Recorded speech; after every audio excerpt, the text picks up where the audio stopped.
Hello guys. फिर से welcome है, फिर से स्वागत है आप सभी लोगों का हमारे इस यूट्यूब चैनल पर, जिसका नाम है सीजी कंप्यूटर्स।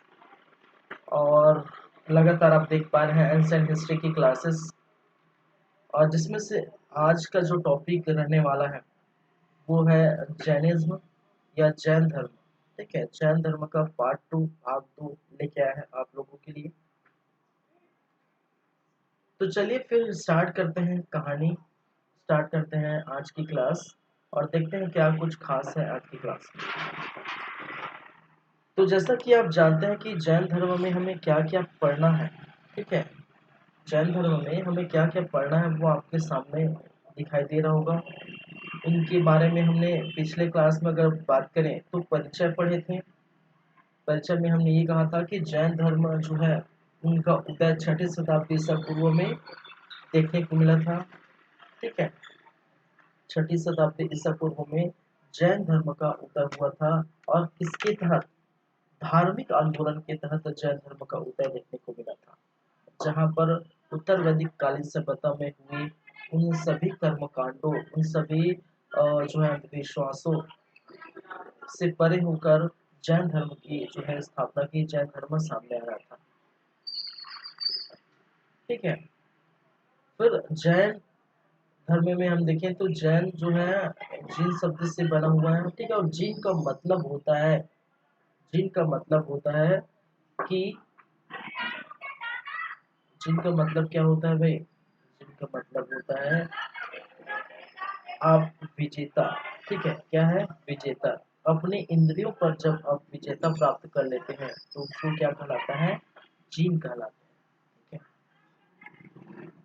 चलिए। और मैंने बात किया था उसके बाद तीर्थंकर की। तीर्थंकर जैन धर्म में जो बड़े महागुरु होते हैं, ठीक है, जैन धर्म में जो बड़े महागुरु होते हैं, जैन धर्म के सबसे बड़े गुरु होते हैं, उनको हम क्या किस नाम से जानते हैं? उसको तीर्थंकर के नाम से जानते हैं। ठीक है, किस नाम से जानते हैं? तीर्थंकर के नाम से जानते हैं। तीर्थंकर को एज अ पथ प्रदर्शक के नाम से भी जो जाना जाता है, उनको कहा गया। जैन धर्म में कुल 24 तीर्थंकर देखने को मिले थे, जिसमें से सबसे फर्स्ट पार्श्वनाथ की बने सॉरी सबसे फर्स्ट ऋषभदेव के बारे में मैंने कहा था कि ऋषभदेव के बारे में आपको याद करनी है। फिर पार्श्वनाथ के बारे में याद करनी है, और तीसरा जो है महावीर स्वामी के नाम के बारे में याद करनी है, जहाँ पर ऋषभ देव जो है फर्स्ट तीर्थंकर थे, पार्श्वनाथ 23वें तीर्थंकर थे, और महावीर स्वामी 24वें तीर्थंकर थे। हालांकि मैंने 24 तीर्थंकर के नाम जो है आपको बताए हैं, लेकिन सिर्फ और सिर्फ इन्हीं तीनों के बारे में आपको क्या करना है? याद रखना है। ठीक है, और आप ये भी याद कर सकते हैं रिस्क नेवी के जो है 22वें तीर्थंकर की बारे में थोड़ा भी आप याद रख सकते हैं, कोई दिक्कत नहीं। लेकिन ये 3 से 4 ही तीर्थंकर याद रखिए, और बाकी जितने हैं 20 से 21 जितने तीर्थंकर हैं उसकी बातें छोड़ दीजिए। ठीक है, उसको याद ना रखिए। फिर आगे हम चले थे, हम बात किए थे पार्श्वनाथ के बारे में बात किए थे। ठीक है, इनका जन्म वाराणसी में हुआ था। ठीक है, और इनके जो शिष्य थे वो नेत्रंत कहलाते थे, बंधन से मुक्त कहलाते थे, संसारिक मोह माया, संसारिक जो है, ठीक है, बंधनों से मुक्त कहलाते थे। और इन्होंने पार्श्वनाथ ने चार जो है चतुर्याम शिक्षा दिए, चार शिक्षा दिए, जिसको हम किस नाम से जानते थे? चतुर्याम शिक्षा। जिसमें से हम देखे थे सत्य, अहिंसा, अस्तेय, अपरिग्रह। सत्य का मतलब सत्य बोलना, अहिंसा मतलब हिंसा न करना, अप ठीक है, अस्तेय का मतलब चोरी न करना, और अपरिग्रह का मतलब है धन का संग्रह न करना, धन का संचय न करना, धन इकट्ठा न करना, धन का संग्रह न करना। फिर वहीं पर हमने जो महावीर स्वामी की बात भी की थी पिछले क्लास में। ठीक है, इनका जो जन्म था वो 540 ईसा पूर्व में हुआ था, और मृत्यु जो है 468 ईसा पूर्व में 72 वर्ष की में हुआ था। जन्म का स्थान जो है कुंडग्राम था। ठीक है, जन्म का स्थान जो है कुंडग्राम, जो बिहार में बच्ची संघ के जो है उसी के पास आपको देखने को मिलता है। और इनकी मृत्यु भी कहाँ हुई थी? पावापुरी में हुई थी, क्या आपको पता है? ठीक है। और साथ ही साथ मैंने कहा था इनका पिता जो है सिद्धार्थ थी, माता त्रिशला थी, और इनकी जो पत्नी यशोदा थी। ठीक है, और इनकी पुत्री का नाम प्रियदर्शना या फिर अड़ेजक हमने कहा। ठीक है, प्रियदर्शना या फिर इसको अड़ेजक के नाम से भी जाना जाता है। ठीक है, चलिए, इन्होंने 30 वर्ष की आयु में जो है घर त्याग दिया था। ठीक है, गृह त्याग दिए थे। और ये 12 वर्ष की तपस्या के बाद 12 वर्ष की तपस्या के बाद 42 वर्ष में इनको ज्ञान प्राप्ति हुई थी। और जो ज्ञान प्राप्ति का जो स्थल है, ठीक है, ज्ञान प्राप्ति का स्थल है जृंभिक गांव है। कौन सा गांव? जृंभिक गांव। ठीक है, और ऋजुपालिका नदी के किनारे, जृंभिक गांव और ऋजुपालिका नदी के किनारे इनको जो है ज्ञान प्राप्त हुई थी, और साल वृक्ष के नीचे। ठीक है, ये सभी चीजें आपको याद रखनी है। ठीक है, राजगीर में इन्होंने सबसे प्रथम उपदेश दिया था। ठीक है, और उनके बाद इनके अन्य नाम भी ज्ञान प्राप्ति होने के बाद इनको केवलिन कहा गया। ठीक है, केवलिन ज्ञान प्राप्ति होने के बाद इनको केवलिन कहा गया, निर्ग्रंथ कहा गया, बंधन से मुक्त होने के कारण इनको निर्ग्रंथ भी कहा गया। ठीक है, साथ ही साथ जिन भी कहा गया। महावीर स्वामी का अन्य नाम जिन भी है, जिनका मतलब है कि वह विजेता है, इंद्रियों का विजेता है। ठीक है, पर्यन भी कहा गया। पर्यन का मतलब है पूजनी, जिसकी हम पूजा करते हैं। तो महावीर स्वामी की बातें याद रखेंगे। ठीक है, जन्म, जन्म स्थान, माता पिता, कितने वर्ष में गृह त्याग किए, कितने वर्ष में इन्होंने इनको शिक्षा प्राप्त, इनको ज्ञान प्राप्त हुआ। ठीक है, कितने वर्ष में इनकी मृत्यु हुई।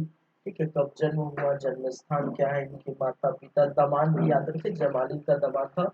स्टार्टिंग में जमाली ही क्या किया था, इनका विरोध किया था, और बाद में जमाली इनके शिष्य बन गए थे। ठीक है, चलिए, तो ये बातें हुई थी पिछले क्लास में। तो परिचय, तीर्थंकर, पार्श्वनाथ, महावीर स्वामी की बातें हो गई थी। और महावीर स्वामी के बाद जो है ये 24वें तीर्थंकर थे, और महावीर स्वामी के बाद कोई जो है तीर्थंकर हुए नहीं। ठीक है, तो बेसिकली यहाँ पर जैन धर्म के जो सिद्धांत देखने को मिलेंगे, खासकर महावीर स्वामी, ठीक है, पार्श्वनाथ के ज्यादातर आपको देखने को मिलेगा। ठीक है, तो जैन धर्म के सिद्धांत देखेंगे आज की क्लास में, जिसमें हम बात करेंगे जैन धर्म में दुख क्या है, जैन धर्म में त्रिरत्न किसे कहा गया है, जैन धर्म में पंच महाव्रत क्या है। ठीक है, और पंच अणुव्रत क्या है, संलेखना विधि क्या है, संलेखना या संथारा विधि जिसको कहा गया है। जैन धर्म में आत्मवादी का सिद्धांत क्या है, आत्मवाद का क्या सिद्धांत है। ठीक है, जैन धर्म में अनिश्वरवाद का क्या सिद्धांत है, पुनर्जन्मवादी क्या है, स्यादवाद या क्षणभंगुरवाद क्या है, या फिर इसको अनेकांतवाद कहते हैं। सृष्टि के निर्माता जैन धर्म किसको बताया गया। उसके बाद चलेंगे जैन संगीतिया, और लास्ट में जैन साहित्य। इस प्रकार से आपका पूरा ये कंप्लीट हो जाएगा। ठीक है, तो चलिए फिर चले स्टार्ट करते हैं आज की क्लास। ठीक है, चलिए।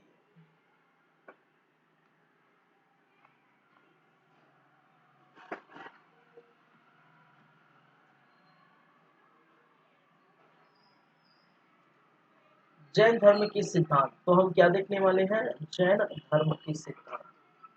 ठीक है,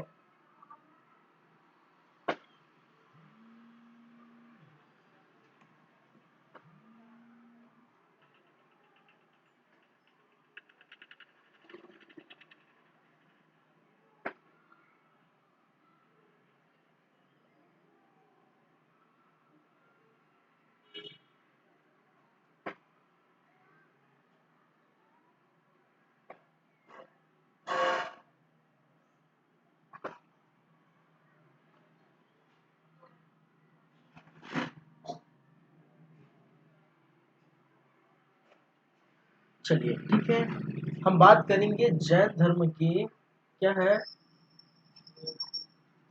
कि सिद्धांत या जैन धर्म की दर्शन, दर्शन या सिद्धांत। ठीक है। और इसमें सबसे फर्स्ट जो देखने वाले हैं, ठीक है, वो क्या है? दुख।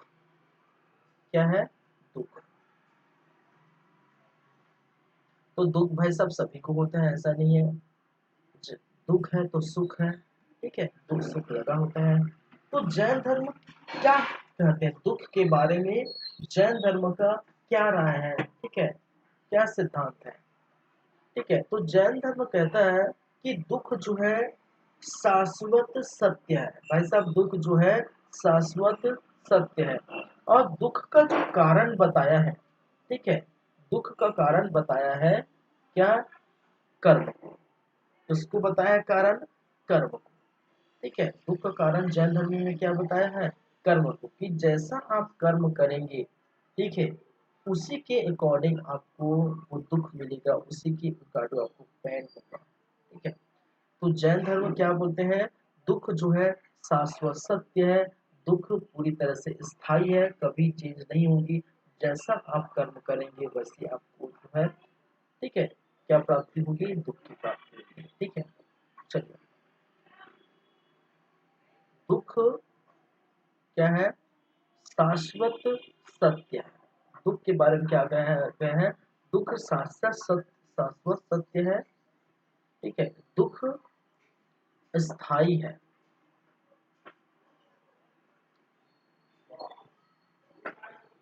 और जो दुख का कारण जैन धर्म में बताया है, दुख का कारण ये कब, ये बहुत इंपॉर्टेंट है। ठीक है, दुख का कारण जहां आप देखेंगे जैन धर्म हम देखेंगे, तो दुख का कारण क्या है?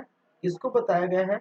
कर्म को बताया गया है। लेकिन वहीं पर हम अगर बौद्ध धर्म देखते हैं तो दुख का कारण किसको बताया है? ठीक है, किसको बताया गया? ठीक है, उस लोभ को, उस, ठीक है, आपके उस लोभ को, ठीक है, उस धन संग्रह को, ठीक है, उसको क्या बताया है? दुख का कारण है, जिससे आपकी संतुष्टि नहीं होती, वो हम देखेंगे। ठीक है, तो दुख शाश्वत सत्य है, वो जैन धर्म में क्या बोलता है? ठीक है, दुख स्थायी है। दुख का कारण क्या बताया है? कर्म को बताया कि जैसा दुख करेंगे, सॉरी, जैसा कर्म करेंगे, आपकी दुख आपको पीछा छोड़ने वाली नहीं है, वैसे आपको दुख मिलेगा। चलिए, अब भाई अगर अगर आप बीमार पड़ जाते हैं, ठीक है, तो उसका तो कोई इलाज होगा ना।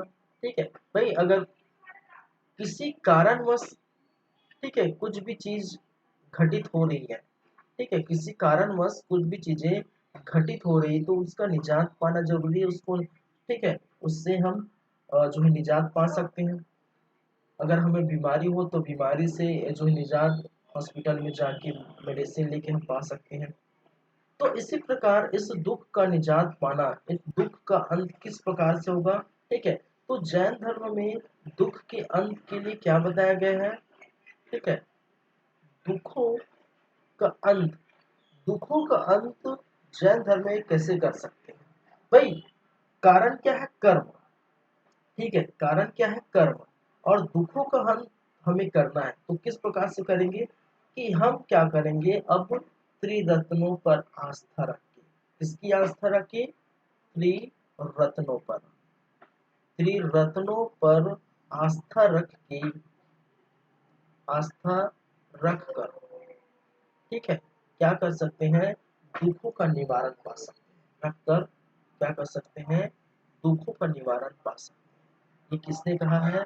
जैन सिद्धांत है, जैन धर्म ने कहा है। त्रिरत्नों पर आस्था रख कर दुखों से निजात पा सकते हैं।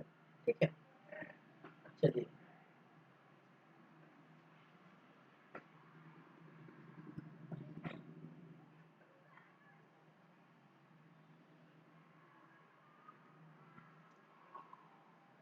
चलिए, तो दुखों का अंत कैसे होगी? त्रिरत्न में आस्था, त्रिरत्न में विश्वास रखना है, तब आप दुखों से हम क्या कर सकते हैं? पार पा सकते हैं। ठीक है, चलिए, पहली बात ये हो गई। अगर हम बात करें कि भाई साहब ये त्रिरत्न की तो बात करें, तो ये त्रिरत्न क्या होती है? ठीक है, क्या है? त्रिरत्न। त्रिरत्न मतलब तीन अनमोल शब्द, त्रिरत्न। ठीक है, तीन ऐसे अनमोल वर्ड, तीन अनमोल वाक्य, ठीक है, जिससे आप क्या कर सकते हैं? दुखों का निवारण पा सकते हैं। सम्यक, और वो क्या है, सम्यक ज्ञान, ठीक है, सम्यक चरित्र, क्या है, सम्यक ज्ञान, सम्यक चरित्र, सॉरी ज्ञान ज्ञान दो बार लिख दिया, सम्यक चरित्र और सम्यक ज्ञान, सम्यक चरित्र और क्या है, सम्यक दर्शन। चरित्र मतलब आचरण, ठीक है, सम्यक ज्ञान, ठीक है। सम्यक यहाँ का जो है, जो सम्यक का अर्थ है, ठीक है, इस सम्यक का अर्थ है होता है शुद्ध या पवित्र, ठीक है, इसका अर्थ होता है शुद्ध या पवित्र, ठीक है। ज्ञान आपके पास है, लेकिन ऐसे ज्ञान की कोई मतलब नहीं है जिससे, ठीक है, जिसमें पवित्र नहीं हो, जो ज्ञान शुद्ध नहीं हो, ठीक है। तो ज्ञान आपका, जो भी ज्ञान आपको प्राप्त है, जो भी ज्ञान आप प्राप्त कर सकते हैं, जैसे कि महावीर स्वामी ने ज्ञान प्राप्त किया है, केल्विन कहलाया, उसके बाद ज्ञान प्राप्त होने के बाद, तो ऐसे शुद्ध और पवित्र ज्ञान प्राप्त करके आप जो है अपने कर्मों को अच्छे कर सकते हैं, और कर्म अच्छे होंगे, जाहिर सी बात है, जो कारण है उसी को हम खत्म करेंगे, तभी क्या हो सकते हैं, वो जड़ें खत्म होगी। तो दुख का कारण क्या बताए, कर्म को बताए, और इसी कर्म को हम खत्म कैसे करेंगे, ठीक है, सम्यक ज्ञान, ठीक, हमारे पास अगर अच्छे से ज्ञान हो, ठीक है, अगर हमारे पास समझ हो, हमारे पास बुद्धि हो, तो हम ऐसे कार्य नहीं करेंगे जो, ठीक है, क्या ना हो, उचित ना हो, ठीक है, अनुचित कार्य हमारे द्वारा नहीं की जाए। तो सम्यक ज्ञान अगर पूरी तरह से शुद्ध ज्ञान, पवित्र ज्ञान प्राप्त कर लेंगे, ठीक है, तो वो जो कर्म है, ठीक है, आपके द्वारा की जाएगी कर्म, ठीक है, तो आपके द्वारा की जाने वाली कर्म भी शुद्ध कर्म होगा, पवित्र होगा, तो आपको वो दुख नहीं होगा। तो दुखों का अंत किससे होगा, ऐसी चीजों से। तो सम्यक ज्ञान पूरी तरह से ऐसे शुद्ध और पवित्र ज्ञान से, ठीक है, आचरण या चरित्र, सम्यक चरित्र, ठीक है, चरित्र करने का मतलब है कि आप हर प्रत्येक व्यक्ति से, प्रत्येक लोगों से, प्रत्येक जीव जंतु से, हर जो संसार में, दुनिया में जो भी चीजें हैं, ठीक है, उनके प्रति अगर आपकी जो है जो कैरेक्टर, आपका जो चरित्र, ठीक है, शुद्ध हो, ठीक है, आपका जो कैरेक्टर, आपका चरित्र पवित्र हो, शुद्ध हो, सबके लिए बराबर सोचते हैं, सबकी को बराबर मानते हैं, सबकी जो बराबर रेस्पेक्ट करते हैं, ठीक है, आपका आचरण सभी जगह अच्छे हैं, तो आप ऐसे जो है, ठीक है, इसका मतलब आप अच्छे कर्म कर रहे हैं, इसका मतलब क्या है, ठीक है, अच्छे कर्म कर रहे हैं, अगर अच्छा कर्म होगा तो जाहिर सी बात है दुख आपका पीछा छोड़ देंगे, ठीक है। तो सम्यक चरित्र, सम्यक आचरण प्राप्त करके आप क्या कर सकते हैं, दुखों से निजात पा सकते हैं, दुखों का अंत कर सकते हैं। सम्यक दर्शन, दर्शन का मतलब देखने का जो है नजरिया, देखने की जो है, ठीक है, फोकस, ठीक है, देखने का नजरिया, हम क्या चीज देख रहे हैं, क्या सही है, क्या गलत है, ठीक है, ये सभी भी, तो शुद्ध जो है दर्शन क्या कहलाएगा, ठीक है, इनसे भी हम क्या कर सकते हैं, दुखों का। तो तीन त्रिरत्न दिए हैं, सम्यक ज्ञान, सम्यक चरित्र, सम्यक दर्शन, ठीक है, और इनका अनुशीलन करके, ठीक है, इन तीनों का अनुशीलन करके संसार के सभी दुखों का निवारण इनसे मिलेगा, ठीक है। कहा गया है कि तीनों का अनुशीलन करने से संसार के सभी दुखों का निवारण होगा। तीनों का अनुशीलन, ठीक है, तीनों का जो त्रिरत्न है, त्रिरत्न, तीनों लिखने से अच्छा मैं लिख दूं त्रिरत्न, ठीक है, तीनों लिखने से अच्छा, तीनों का मतलब क्या है, त्रिरत्न ही है। तो त्रिरत्न का अनुशीलन करके संसार के सभी दुखों का निवारण कर सकते हैं।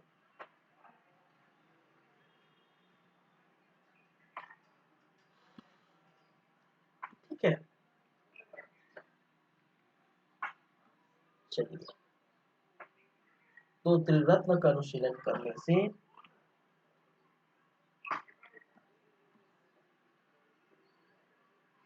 अनुशीलन करके संसार के सभी दुखों का निवारण कर सकते हैं। ठीक है, तो दुख क्या है समझ गए। ठीक है, दुख शाश्वत सत्य है, दुख स्थायी है। ठीक है, दुख का कारण कर्म बताया है, और कर्मों, ठीक है, दुखों का अंत जो है वो किससे होगा, वो त्रिरत्न। ठीक है, ये बहुत इंपॉर्टेंट है, त्रिरत्न याद रखिए। ठीक है, कौन कौन से हैं, सम्यक ज्ञान, सम्यक चरित्र, सम्यक जो है दर्शन। चलिए, ये हो गया त्रिरत्न। तो दुख की बातें हो गई, त्रिरत्न के बारे में हो गए। बात करेंगे पंच महाव्रत की। ठीक है, क्या है, पंच महाव्रत।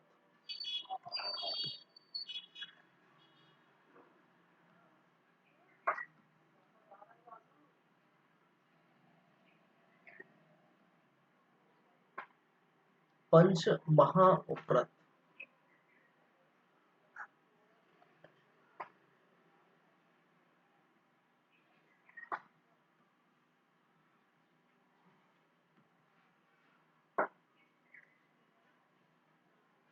चलिए बात करते हैं पंच महाव्रत। पंच महाव्रत, देखिए पंच महाव्रत, महाव्रत का मतलब क्या है, महाव्रत। महाव्रत देखिए, पंच का मतलब आप समझते हैं। ठीक है, पंच का मतलब क्या है,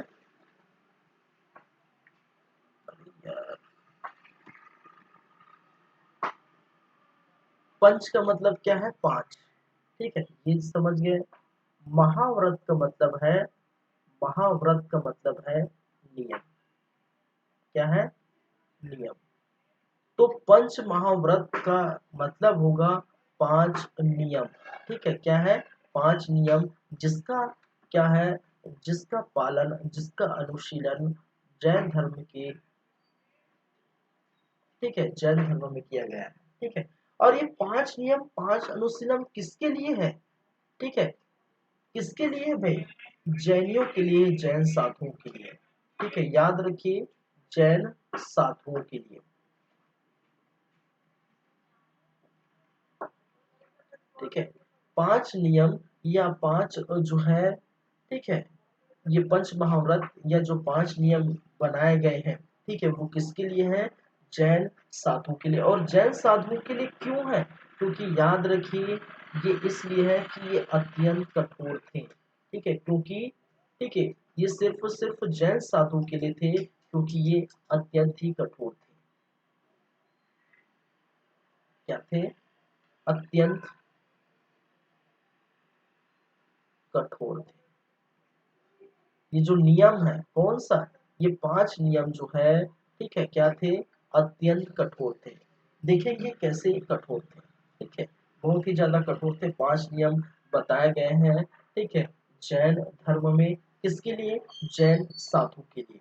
ठीक है, इसके लिए, जैन साधुओं के लिए बताए गए हैं पांच नियम, जो कि अत्यंत कठोर थे। ठीक है, जैसे कि पहला नियम आप जानते हैं। ठीक है, पिछले क्लास में मैंने जो है बता भी दिया था। ठीक है, उनमें से ही है सत्य, दूसरा अहिंसा, थर्ड या तीसरा अस्तेय,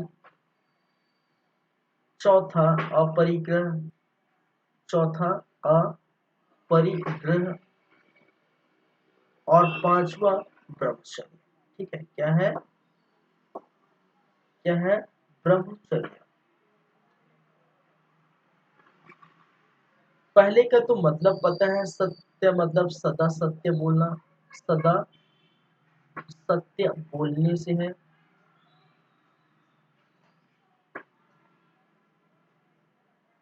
अहिंसा, हिंसा न करना, क्या है, हिंसा न करना। अस्ते का मतलब होता है चोरी नहीं करना, चोरी नहीं करना, चोरी न करना या चोरी नहीं करना। अब परिग्रह का मतलब होता है धन, ठीक है, किसका, धन का संग्रह न करना, ठीक है, धन या पैसा कौड़ी जो भी है, ठीक है, धन का संग्रहण संग्रहण न करना, न करना से है। और वहीं पर ब्रह्मचर्य का मतलब है ब्रह्मचारी जो है क्या बोला, ब्रह्मचारी बनना, ब्रह्मचारी रहना, ठीक है, इंद्रियों पर नियंत्रण रखना, इंद्रियों पर नियंत्रण, समझिएगा। ये चार आप जो देख रहे हैं, ठीक है, ये चार आप जो देख रहे हैं वो क्या है, ठीक है, वो आप इसके पार्श्वनाथ के, ठीक है, क्या है, पार्श्वनाथ के चतुर्याम जो है सत्य है, ठीक है, क्या थे, पार्श्वनाथ। और पार्श्वनाथ के बारे में हम जानते हैं 23वें क्या थे, तीर्थंकर, ठीक है, पार्श्वनाथ जो 23वें तीर्थंकर थे, क्या है, 23वें ना, ठीक है, 23वें तीर्थंकर थे पार्श्वनाथ। और इन्हीं पार्श्वनाथ का क्या थे, चतुर्याम जो है शिक्षा, क्या था, चतुर्याम शिक्षा, ठीक है, ये जो चार आप देख रहे हैं, ठीक है, वो क्या है, चतुर्याम शिक्षा, किसके, पार्श्वनाथ के चतुर्याम शिक्षा है। वहीं पर जो हम बात करें, जो पांचवा बाद में ऐड किया गया है, ठीक है, पांचवा जो बाद में ऐड किया गया है वो क्या है, वो किसका है, वो महावीर स्वामी जी का है, ठीक है, महावीर स्वामी का, ठीक है। और महावीर स्वामी जो कि 24वें तीर्थंकर थे, ये भी आप जानते हैं, ठीक है, महावीर स्वामी जो कि 24वें तीर्थंकर थे, 24वें तीर्थंकर थे, ठीक है। तो उन्होंने एक जो है नियम इसमें ऐड किया है, और उस नियम का क्या नाम है, ब्रह्मचर्य, ठीक है। तो याद रखिए चार जो है नियम किसके हैं, पार्श्वनाथ के हैं, जो चतुर्याम शिक्षा से जो है लिए गए हैं, इनके चतुर्याम शिक्षा से लिए गए हैं।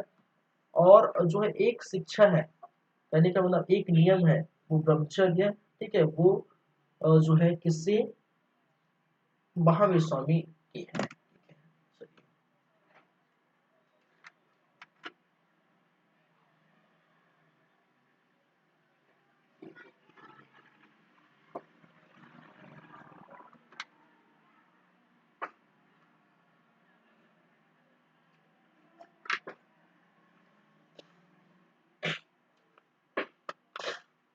चलिए, तो मैंने स्टार्टिंग में बोला कि भाई साहब ये जो पांच नियम दिए गए हैं, जिसको पंच महाव्रत कहा गया है, ठीक है, पांच ऐसे नियम जिनका पालन कौन करेगा, जैन साधुओं द्वारा की जाएगी। तो ये अत्यंत कठोर थे, मैंने ऐसा क्यों कहा, क्योंकि देखेंगे, ठीक है, देखिए, सत्य का मतलब होता है सदा सत्य बोलने से, क्या होता है, सत्य का मतलब होता है सदा सत्य बोलने से। तो जो जैन साधु है, जैन साधु है, उनके बारे में ये कहा जाता है कि थोड़ी सी भी, हल्की थोड़ी सी भी आप झूठ यहाँ पर इस नियम में बर्दाश्त नहीं कर पाए, ठीक है, थोड़ी सी भी झूठ आप यहाँ नहीं बोल सकते। अगर आप जैन साधु है तो आपको थोड़ी सी भी छूट नहीं होगी झूठ बोलने का। एक एक एक चीज जो सत्य है वो सत्य ही बताएंगे। आम आदमी क्या करता है, अपने जो है अगर हमको कुछ चीजें अगर वैसे बॉस से चमका दिया, ठीक है, बॉस ने जो कुछ कर दिया, या फिर किसी, ठीक है, किसी व्यक्ति द्वारा कुछ बोल दिया, तो वो क्या है, वो फिर झूठ बोलना स्टार्ट कर देते हैं। या कोई व्यक्ति नॉर्मल किसी चीज का बहाना बना के झूठ बोल देते हैं, ठीक है। तो ये तो नॉर्मल व्यक्ति के लिए नहीं होगा, क्योंकि जो है कहीं ना कहीं हम सभी जो है किसी न किसी कारणवश हम क्या बोलते हैं, झूठ बोलते हैं। तो जैन साधु के लिए कहा जाता है कि कभी भी कुछ भी हो जाए, आपकी मृत्यु भी, जहां पर अगर मृत्यु भी तय हो, उस, अगर सत्य से आपकी मृत्यु भी अगर लगता है कि तय हो, उस आपकी मृत्यु भी हो जाती, तो आपको भी वहां भी क्या बोलना पड़ेगा, सत्य बोलना पड़ेगा। तो इसका मतलब समझ रहे हैं, इतना कठोर है। वहीं पर हम दूसरी बात चले कि क्या बोला, अहिंसा, क्या है, अहिंसा। और अहिंसा का मतलब है कि हिंसा न करना से है, इससे है हिंसा न करना से है। तो इससे क्या समझते हैं, ऐसे ये समझते हैं कि हिंसा न करना कहने का मतलब है कि किसी जानवर को न मारना, किसी जो है पशु पक्षी को न मारना, किसी मनुष्य को न मारना, किसी मच्छर, किसी ऐसे जीव को भी क्या करना, उसकी हत्या न करना। ठीक है, मनुष्य क्या करता है, ठीक है, कोई जो है जानवर को मार दिया, कोई पशु पक्षी को मार दिया। ठीक है, तो ये भी किसके अंतर्गत आएंगे, हिंसा के अंतर्गत देखने जाते हैं, हिंसा के अंतर्गत ये देखने को मिलता है। वहीं पर हम बात करें अस्थेय की बात। ठीक है, देखिए नॉर्मल अगर कोई व्यक्ति है, ठीक है, नॉर्मल जो व्यक्ति है वो क्या, कभी मच्छर, कभी पशु पक्षी किसी को भी हत्या कर देते हैं, तो वो नहीं यहाँ पर एक्सेप्टेबल है। ठीक है, तो ये किसके लिए है, ये जैन साधुओं के लिए है। ठीक है, किसके लिए है, जैन साधु के लिए। अस्थेय का मतलब होता है चोरी नहीं करना। ठीक है, क्या है, चोरी नहीं करने से। और चोरी नहीं करने का मतलब है, चोरी का मतलब सिर्फ ऐसा नहीं कि जब जो है चोर जाके घुसेगा और घुसने के बाद किसी सामान को लेके यहाँ क्या है फुर हो जाएगा, ऐसा नहीं है। यहाँ पर ये भी है, साथ ही साथ किसी वस्तु को आप जो है बिना इजाजत के उठा नहीं पाएंगे। ठीक है, अगर, ठीक है, अगर मैं आपसे, ठीक है, आप मेरे फ्रेंड है या कोई भी है, ठीक है, अगर किसी वस्तु को मैं लेता हूँ, ठीक है, किसी उसकी किसी वस्तु को उठाता हूँ बिना पूछे, तो वो भी चोरी कहलाएगी। किसी के घर जाता हूँ बिना पूछे, वहाँ, ठीक है, किसी के घर जाता हूँ बिना पूछे, रुक जाता हूँ बिना पूछे, किसी से जो है, ठीक है, कोई चीज मांगता हूँ, ठीक है, कुछ चीज ले लेता हूँ, तो ये क्या है, पूरा एक भी क्या कहलाती है, चोरी कहलाती है। ठीक है, चलिए वहीं पर अगर धन का संग्रह भी नहीं करना, ठीक है, धन का संग्रह करने का मतलब ये बहुत बड़ी बात है। नॉर्मल व्यक्ति इनके बिना नहीं रह पाएगा, जाहिर सी बात है। अगर सामान्य व्यक्ति की बात करें तो सामान्य व्यक्ति, ठीक है, बिना धन का संग्रह, भाई बिना पैसा कमाने के लिए तो आप क्या करेंगे। ठीक है, नॉर्मल व्यक्ति इस दुनिया में अगर कोई काम कर रहा है, कोई जॉब कर रहा है, कोई जो है व्यापार कर रहा है, तो वो किस कारण कर रहा है, ठीक है, अपने जो है परिवार को पालने पोषने के लिए, पैसा कमाने के लिए कर रहा है, धन का संग्रह करने के लिए, फ्यूचर, ठीक है, जो फ्यूचर है उसके लिए बचाने के लिए कर रहे हैं। तो जाहिर सी बात है नॉर्मल व्यक्ति क्या करेगा, धन का संग्रह करेगा। वहीं पर जैन साधु के कहा गया है कि धन का संग्रह ना करिए, भिक्षा से आप लीजिए, धन कभी मत लीजिए। ठीक है, जो खाने की सामग्री ले सकते हैं, ठीक है, कभी किसी से धन मत मांगिए। ठीक है, धन का संग्रह ही न करिए, सोना चांदी, ठीक है, जो भी है गहना सोना चांदी, ये भी आप जो है एक्सेप्ट ना करिए, पूरी तरह से ये बैन हो। ठीक है, धन का संग्रह ना करिए, लोभ ना करिए धन का, ठीक है, पूरी तरह से इसको त्याग दीजिए। वहीं कहा गया है कि ब्रह्मचर्य, ब्रह्मचारी बन के रहना है। हालांकि महावीर स्वामी ने शादी किया था बाद में, ठीक है, इन्होंने अपनी फैमिली को पूरी तरह से छोड़ दी। ठीक है, ये बाद में कहा ब्रह्मचर्य रहना, इंद्रियों पर अपना नियंत्रण करना और ब्रह्मचारी बन करके रहना। ठीक है, तो सोच सकते हैं इतनी ज्यादा कठोरता देखने को मिली है पंच महाव्रत में। ठीक है, इसलिए मैंने स्टार्टिंग में कहा कि अत्यंत कठोर है ये जैन साधु के लिए। ठीक है, अत्यंत कठोर। यहाँ पर देखिए मैंने एक चीज यहाँ पर और बताऊं, अहिंसा न कर्म में हिंसा, ठीक है, अहिंसा न कर्म करना मतलब हिंसा न करना। तो यहाँ पर देखिए जैनियों द्वारा यहाँ पर कृषि का उत्पादन, कृषि भी जो है नहीं की जा सकती। ठीक है, इनके द्वारा कृषि भी नहीं करते, ये फसल नहीं उगाते। इसका मतलब क्या, जब कृषि करते हैं, ठीक है, तो जाहिर सी बात है हल चलाएंगे, तो हल चलाने से वहां पे स्थित नीचे कीड़े मकोड़े भी मर जाते हैं, तो वो अपने आप को ये सोचते हैं कि हम हिंसा कर रहे हैं। इसीलिए जैन साधुओं ने ये भी कहा कि हम कृषि नहीं करेंगे, कृषि कार्य मतलब ऐसे कोई कर्म नहीं करेंगे जिससे हम क्या होती है, हिंसा होती है।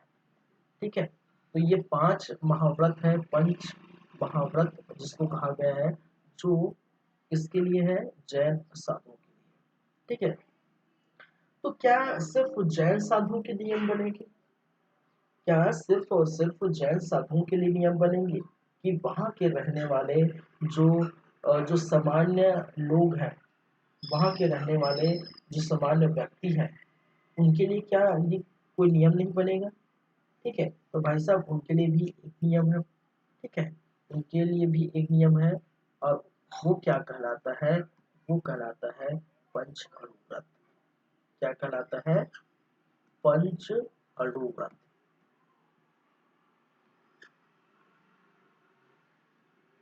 पंच अणुव्रत। और पंच अणुव्रत क्या है, याद रखिए कुछ और नहीं है, पंच महाव्रत का सरलतम रूप ही क्या कहलाता है, पंच अणुव्रत है।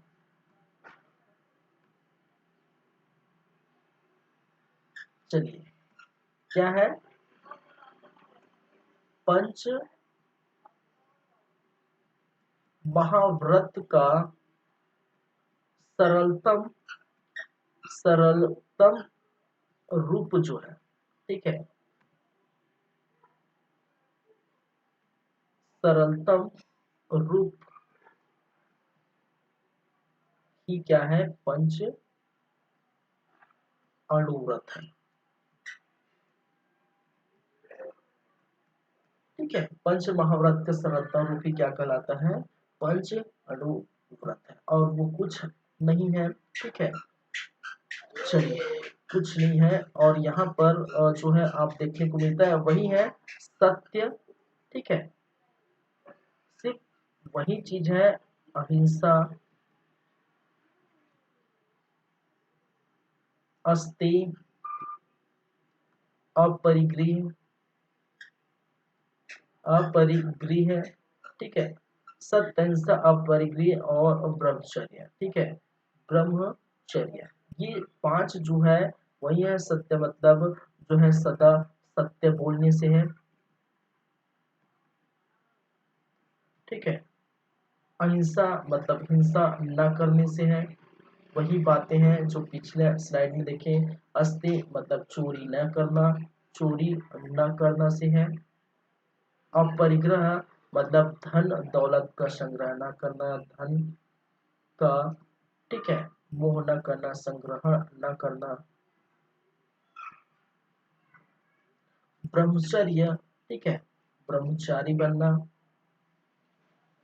ब्रह्मचारी रहना। चलिए, इंद्रियों पर जो है कंट्रोल करना, नियंत्रण रखना, इंद्रियों पर नियंत्रण रखना। ठीक है, ये क्या है, ठीक है, ये क्या है, यही है पंच अणुव्रत।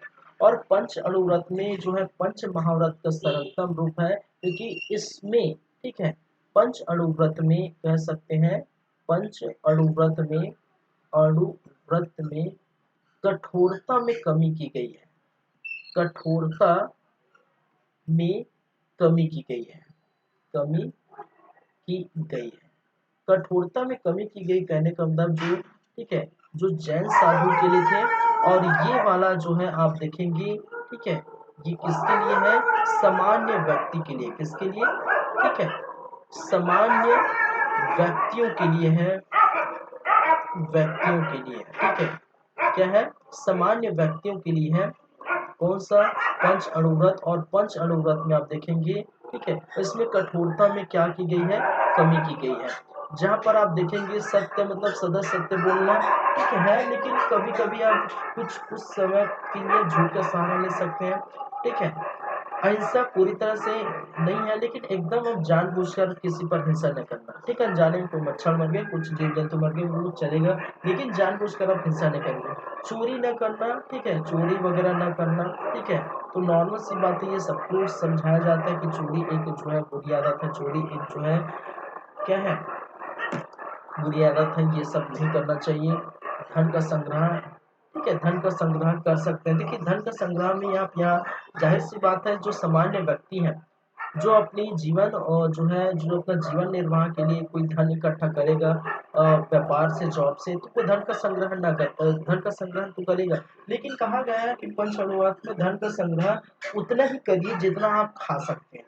ठीक है, आप 1 महीने 2 महीने 4 महीने तक खा सकते हैं, उतना ही संग्रह करिए। ठीक है, इतना नहीं कि आपके पास होने के बावजूद भी आप कई सालों कई वर्षों तक आप खा सकते हैं, उनके बावजूद भी आप धन का संग्रह कर सकते हैं, वो मत करिए एक्स्ट्रा। समझ रहे ना, एक्स्ट्रा जो धन है उनका संग्रहण मत करिए। ठीक है, चलिए, तो ये थे पंच अणुव्रत और पंच क्या है, महाव्रत। ठीक है, क्या है? पंच अणुव्रत और पंच महाव्रत। ठीक है, चलिए आगे बढ़े। आगे देखने को मिले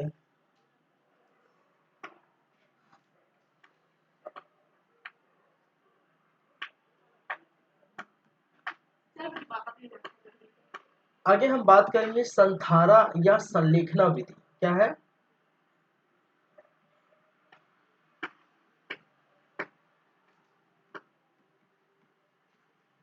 संलेखना या जिसको कहा जाता है संथारा विधि। तो संलेखना या संथारा विधि क्या है वो हम बात करेंगे। ठीक है,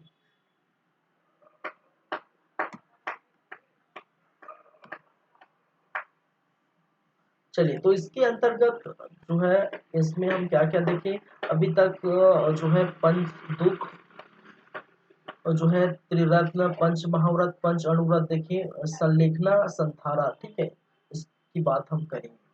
ठीक है, चलिए तो क्या है भाई संलेखना या संथारा विधि? क्या है? ठीक है, चलिए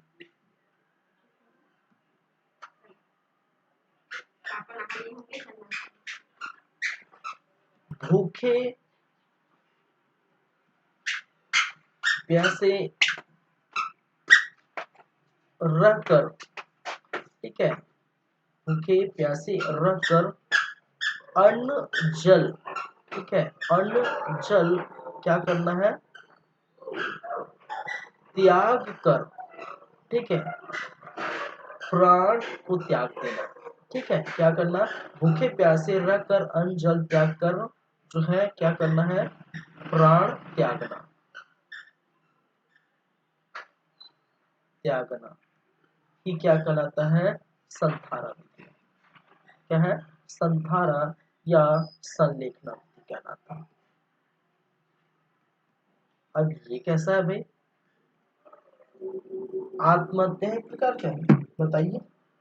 याद रखिए ये जो नियम है यहाँ पर आत्महत्या नहीं कहलाएगी। ठीक है, ये यहाँ के नियम है। ठीक है, जैन साधुओं में, ठीक है, जैन जो धर्म में, ठीक है, ये नियम है कि अगर आपको लगता है कि आप उस संसारिक मोह माया से जुड़ चुके हैं, वो आपकी संसारिक मोह माया आपको किसी कारणवश किसी, ठीक, आपको दुख लगता है, उस दुख से आप ग्रसित हो चुके हैं, आप इस संसार से जो है निजात पाना चाहते हैं, इस संसार में आपका मन नहीं लगता, आपको किसी बात की ग्लानि है, ठीक है, आपको किसी कोई भी बात जो है दिल पर घर कर गई, कोई बात आपको खाई जा रही है, किसी बात को लेकर आप टेंशन है, किसी बात की ग्लानि है, ठीक है, कुछ ऐसा कर्म कर दिए हैं जो उसके, ठीक है, उन जो है नियमों के विरुद्ध है, ठीक है, उन नियमों के विरुद्ध है, उनके जो है उस नियम के उचित नहीं है, तो आप क्या कर सकते हैं?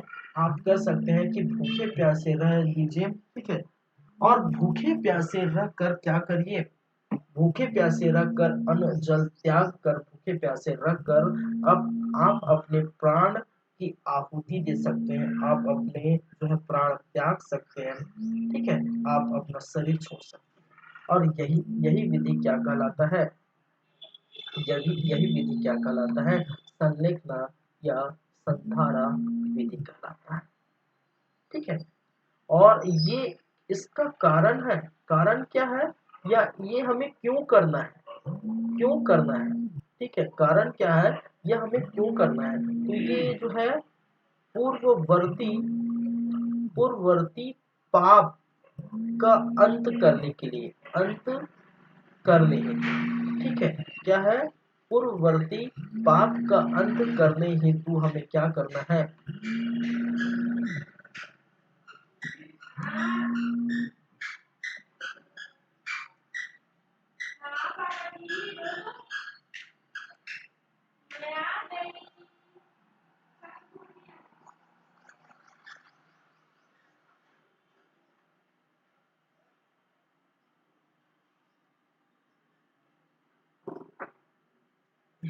चलिए, तो कारण क्या है पूर्ववर्ती हुए पाप, आपके द्वारा किए गए पाप जिससे आप पूरी तरह से टूट चुके हैं, ठीक है, पूरी तरह से आप जो है ग्लानि महसूस कर रहे हैं उस पाप को लेकर, तो उसी पाप का जो है अंत करने के लिए आप भूखे प्यासे रहकर क्या करना है, अन्न जल त्याग करना है। ठीक है, चलिए।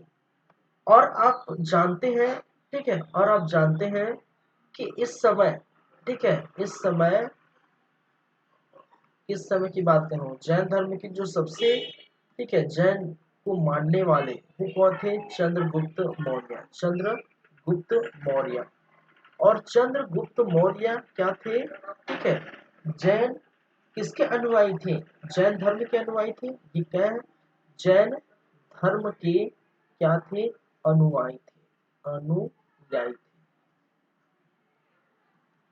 और इन्होंने 298 बीसी में, ठीक है, 298 बीसी में, ठीक है, कहां पर, श्रवण बेलगोला, श्रवण बेलगोला क्या है, 298 बीसी में श्रवण बेलगोला में, ठीक है, क्या की थी, श्रवण बेलगोला जो आपके जो मैसूर के पास आपको देखने को मिलता है, ठीक है, कहां पर, मैसूर, श्रवण बेलगोला मैसूर में, ठीक है, संथारा विधि से, संथारा या संलेखना विधि से, ठीक है, श्रवण बेलगोला में, ठीक है, संथारा विधि से या संलेखना विधि से अपने प्राण त्याग दिए थे, क्या है, प्राण त्याग दिए थे। ठीक है, चलिए, मैसूर कर्नाटक, ठीक है, क्या है, श्रवण बेलगोला मैसूर कर्नाटक। चलिए, ये याद रखिए, क्या हुआ था भाई, हुआ क्या था, ठीक है, क्या हुआ था उस समय। तो अगर हम बात करें,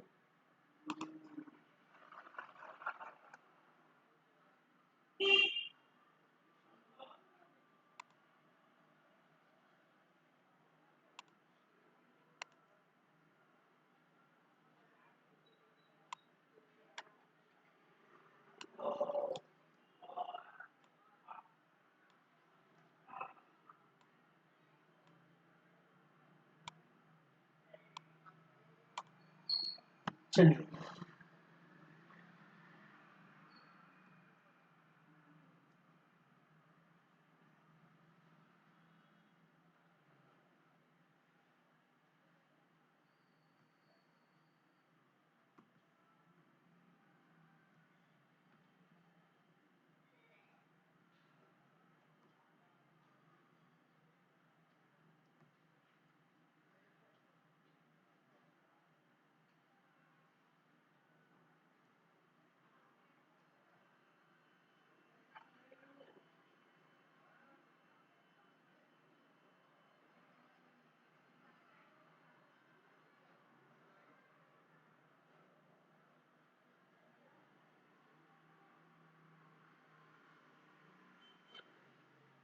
ये है आपके, हमारे सबके जो है, क्या है भाई, प्यारा भारत देश। देखिए, अगर हम बात करें, ठीक है, वो किस समय की बात है, यदि हम बात करें तो आपके जो बिहार के आसपास के जो क्षेत्र है, ठीक है, बिहार की जो है आसपास का क्षेत्र है, बिहार के क्षेत्र, इस बिहार के क्षेत्र में, ठीक है, ये जो बिहार है, बिहार के क्षेत्र में, ठीक है, क्या था, एक राज्य जो है मगध, कहाँ पर, बिहार में। और मगध पर जो शासन चल रहा था, जो शासन चल रहा था, वो कित है, मौर्य काल का, क्या है, मौर्य काल। उस समय जो मगध का जो है, जो शासक बोल सकते हैं, डायरेक्ट में शासक बोल रहे हैं, चंद्रगुप्त मौर्य समझ जाते हैं, मौर्य काल जो शासक था वो क्या था, चंद्रगुप्त मौर्य, चंद्रगुप्त मौर्य। और किस वंश के थे, जाहिर सी बात है, मौर्य वंश के थे। ठीक है, समझिएगा। जब मगध पर, बिहार पर, मगध पर जब शासन चल रहा था चंद्रगुप्त मौर्य का, ठीक है, और चंद्रगुप्त मौर्य, ठीक है, किस समय, याद रखिए चंद्रगुप्त के समय, इसी समय मगध पर क्या हुआ था, भयंकर तरीके से अकाल पड़ा था, ठीक है, भयंकर तरीके से क्या हुआ था, अकाल पड़ा था। और क्या देखने को मिला था, लोग दाने दाने के लिए तरस गए थे, बारिश नहीं हुई थी, वर्षा नहीं हुआ था, ठीक है, अन्न के एक दाना नहीं मिला था, लोग दाने दाने के लिए क्या हो गए थे, तरस गए थे, ठीक है। और यहीं पर आपको देखने को मिलता है कि चंद्रगुप्त मौर्य को बहुत ही ज्यादा तकलीफ हुई, वह शासक है तो जाहिर सी बात है चंद्रगुप्त मौर्य को जो है क्या हुआ, बहुत ही क्या हुआ, तकलीफ हुई। और इस तकलीफ के निजात पाने के लिए, ठीक है, वो कई वो कई जो है एक सम्मेलन में जैन साधुओं के पास गए, ठीक है, जैन साधुओं के बीच चर्चा हुई कि अकाल, ठीक है, अकाल क्यों पड़ा, किस कारण से पड़ा, ये सभी चर्चा देखने को मिली। तो जैन साधु के जो बड़े गुरु हैं, ठीक है, जैन के बड़े गुरु हैं, उनका मानना है कि चंद्रगुप्त मौर्य को ही उनका दोषी ठहराया, अकाल पड़ने का दोष किसको ठहराया गया, चंद्रगुप्त मौर्य को ही उनका दोषी ठहराया। क्यों, क्योंकि आपके द्वारा जो राज्य के विस्तार के चलते जितनी भी खून बहाए हैं, जितने भी मौत के घाट उतारे हैं, उस सबका जो है आपको श्राप लगा है, आपके राज्य को, ठीक है, उसी का श्राप लगा है कि आपने जो राज्य के विस्तार के चलते लोगों की कत्लेआम की है, लोगों का खून बहाया है, ठीक है, राज्य को छीन कर अपने राज्यों में मिलाया है, तो ये क्या है, ये आपको श्राप लगा है, आपके राज्य को श्राप लगा है, ठीक है। और ठीक है, इसी कारण से अकाल पड़ा है। और पूरा जो है इसका पूरा मत्था किसके पर गड़ा गया, ठीक है, जैन साधुओं द्वारा, चंद्रगुप्त मौर्य द्वारा। क्योंकि चंद्रगुप्त मौर्य जो है किसको मानते थे, मैंने पढ़ा थे, जैन अनुयायी थे, जैन साधुओं की जो है शिक्षा दीक्षा अनुशीलन उनके नियम को, ठीक है, उनको मानते थे, उनके अनुयायी थे। तो उनके दिल पर लगे धक्का, ठीक है, भाई साहब ये मेरे को ही बोल रहे हैं यार, मैंने क्या किया है, मैं तो राज्य में तो शासक हूँ, मैं राज्य के लिए बहुत कुछ करता हूँ, पानी नहीं गिरा, नदी का पानी नहीं आया, जो भी है फल फसल नहीं हो, तो मैं इसमें क्या कर सकता हूँ। लेकिन इनको पूरी तरह से दिल में धक्का लगे, क्योंकि ये शासक थे और शासक की कभी बर्दाश्त नहीं ये कि मेरे ऊपर ये क्या लग गया, ठीक है, आरोप मेरे ऊपर लगाए गए। तो वहीं पर कहा जाता है कि चंद्रगुप्त मौर्य, ठीक है, उनके बाद वो चले गए कहाँ पर, यहीं पर कर, देखिए मैं सिर्फ यहाँ लिख देता हूँ, एकदम इस जगह नहीं पता भाई सब, ये कर्नाटक है करके, ठीक है, तो यहीं पर आसपास है, क्या है, कर्नाटक है, मशहूर है, सवर्ण बोला बोल सकते हैं, ठीक है, इसको क्या है, ये कहाँ पर, कर्नाटक, मैसूर, श्रवण बेलगोला, श्रवण बेलगोला। और यहीं पर ये जो है आ गए। और क्योंकि अब जानते हैं इनका नियम क्या करता है, लिखता है संधारण विधि का क्या करता है कि आप जो है, ठीक है, भूखे प्यासे रहकर अन्न जल त्याग कर जो है प्राण त्याग नहीं, क्या है, संरक्षण विधि। और ये किसके लिए, पूर्ववर्ती पाप आपने जो किया है उनको भोगने के लिए, ठीक है, आप ऐसे जो है क्या कर सकते हैं, ठीक है, इसकी सहारा ले सकते हैं। तो चंद्रगुप्त मौर्य ने यहीं पर, चंद्रगुप्त मौर्य ने, चंद्रगुप्त मौर्य, ठीक है, द्वारा, ठीक है, यहीं पर, यहीं पर संथारा विधि से प्राण त्यागे थे, संथारा विधि से या संलेखना विधि से प्राण त्यागे थे, विधि से प्राण त्यागे थे, ठीक है। तो ये है इनकी पूरी कहानी। खैर हम जब मौर्य काल पढ़ेंगे तो उसमें और अच्छे से देखेंगे, ठीक है, थोड़ा और अच्छे से, क्या यही तो है भाई, और क्या अच्छे से, ठीक है, जो भी है फिर से उसमें थोड़ा और अच्छे से देखेंगे।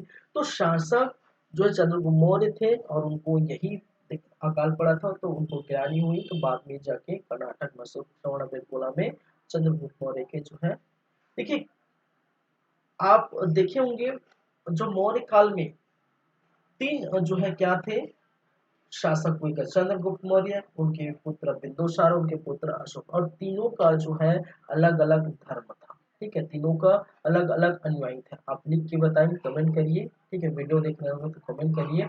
चंद्रगुप्त मौर्य का मैंने बता दिया, बिंदुसार का क्या है, अशोक का क्या है। तीनों जो है अलग अलग धर्म के अनुयायी थे, तीनों अलग अलग धर्म को मानते थे। ठीक है, जब मैं चंद्रगुप्त जो है मौर्य काल पढ़ाऊंगा तो आपको डिटेल से बताऊंगा। ठीक है, चलिए।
चलिए, तो ये हो गया आपका संलेखना या जो है संधारा विधि। ठीक है, और इनके बाद जो क्या है, इनके बाद है आत्मवादी। ठीक है, क्या है, आत्मवादी सिद्धांत।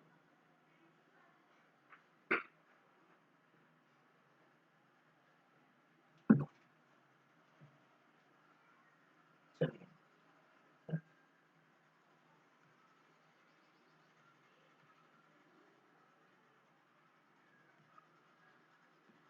नेक्स्ट है आत्मवादी सिद्धांत। क्या है, नेक्स्ट है आत्मवादी सिद्धांत।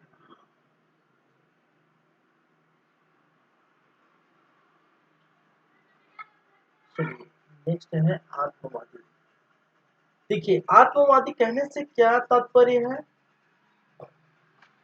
इनके विचार या इनके दर्शन जो है, कहने का मतलब जो आत्मा पर विश्वास रखते हैं, आत्मा के अस्तित्व पर जो यकीन रखते हैं, उनको हम क्या कहते हैं, आत्मवादी सिद्धांत। ठीक है, तो जैन धर्म जो है, ठीक है, आत्मा के अस्तित्व पर विश्वास रखते थे। तो जाहिर सी बात है, जैन धर्म आत्मा के अस्तित्व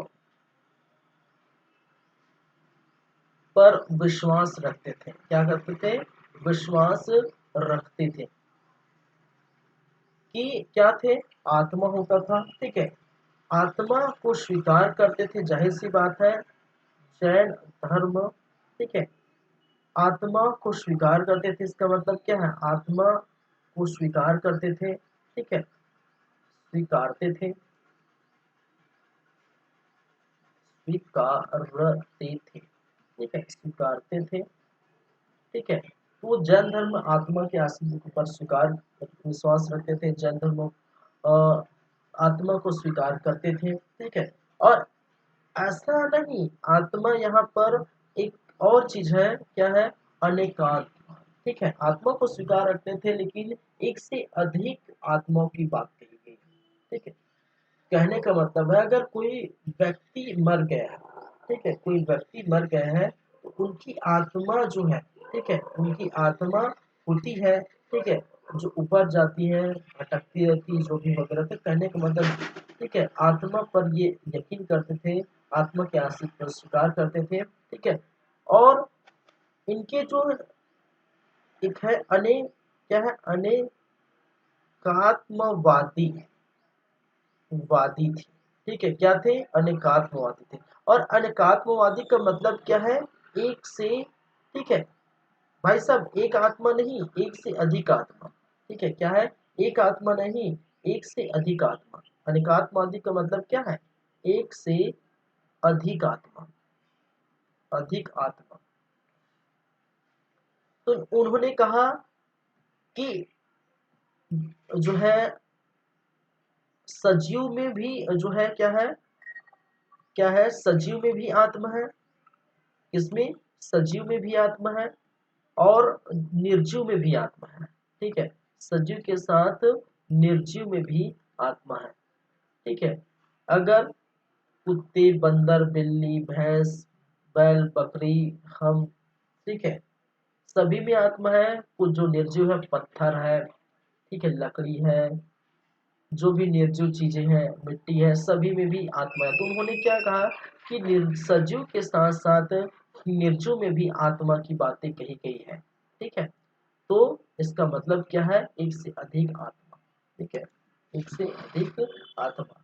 तो सजीव निर्जीव सभी में आत्मा है और अनेकांतवादी सिद्धांत है। याद रखिए, ये सभी चीजें याद रखिए, संलेखना विधि याद रख लिए। ठीक है, अनेकात्मवादी, ठीक है, आत्मवादी थे, ठीक है, आत्मा के अस्तित्व को मानते थे कि भाई सब, हाँ मानते हैं कि आत्मा होती है, लेकिन आत्मा होती है उनके साथ साथ ये भी मानते हैं कि अनेकात्मवादी, अनेकात्मवादी कहने का मतलब आत्मा थे लेकिन एक से अधिक आत्मा है, इसको हम क्या कहते हैं, अनेकात्मवादी, एक से अधिक आत्मा, अनेकात्मवादी। और जहां पर कहा है कि सजीव में भी आत्मा होते हैं, निर्जीव में भी आत्मा, तो दोनों हो गए पक्ष। भाई इस संसार में, दुनिया में दो ही तो चीजें हैं, सजीव और निर्जीव। जो जीवित है वो सजीव है, जो जीवित नहीं है वो निर्जीव है। तो पूरी दुनिया में एक तरह से बोलते हैं कि पूरी दुनिया जो है आत्मों से भरी हुई, पूरी दुनिया जो है में आत्मा है। ठीक है, उन्होंने इसका मतलब तो यही निकल के आता है। ठीक है, तो ये क्या थे, आत्मवादी सिद्धांत थे।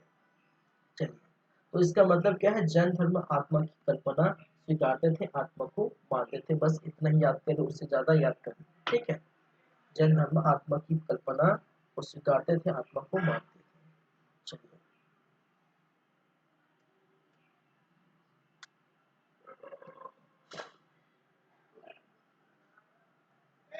अगर हम, ठीक है, नेक्स्ट हम बातें करें तो नेक्स्ट क्या है, अनीश्वरवादी। क्या है, अनीश्वरवादी सिद्धांत। और अनीश्वरवादी सिद्धांत कहने का मतलब क्या है, ईश्वरवादी सिद्धांत का मतलब क्या है, जहां पर ईश्वर को मानते हैं, ईश्वर हो। ठीक है, क्या है, जहां पर ईश्वर को मानते हैं, ईश्वर हो। चलिए, अनीश्वरवादी कहने का मतलब है ईश्वर की कल्पना नहीं है, ईश्वर की कल्पना पर विश्वास नहीं, विश्वास नहीं है। ठीक है, तो इसका मतलब क्या है, जैन धर्म क्या है, जैन धर्म क्या है, आस्तिक है कि नास्तिक है भाई, किस क्या संप्रदाय है। अगर आप ईश्वर को मानते हैं तो आप क्या है, आस्तिक है कि नास्तिक है, क्या है, आस्तिक है। ठीक है, आप किसी जो है पर आस्था रखते हैं तो आस्तिक होंगे। ठीक है, और किसी पर आस्था नहीं रखते हैं तो वो क्या होंगे, नास्तिक होंगे। तो क्या है, नास्तिक संप्रदाय थे। जैन धर्म कौन, किस प्रकार के संप्रदाय थे, नास्तिक संप्रदाय थे। ठीक है, जैन धर्म में कभी नहीं कहा कि भाई साहब ईश्वर होंगे, ऊपर बैठे होंगे, देख रहा होगा, ठीक है, वगैरह वगैरह। तो ईश्वर की कल्पना को नहीं मानते, ईश्वर की बातों को स्वीकार नहीं करते। वो ईश्वर है, इनकी कोई बातें नहीं मानते। ठीक है, ईश्वर है ही नहीं बोलते।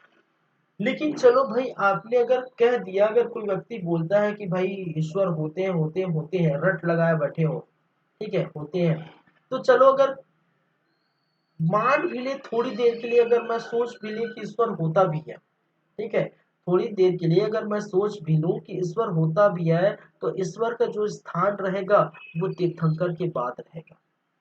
ठीक है, समझ रहे मेरी बातें।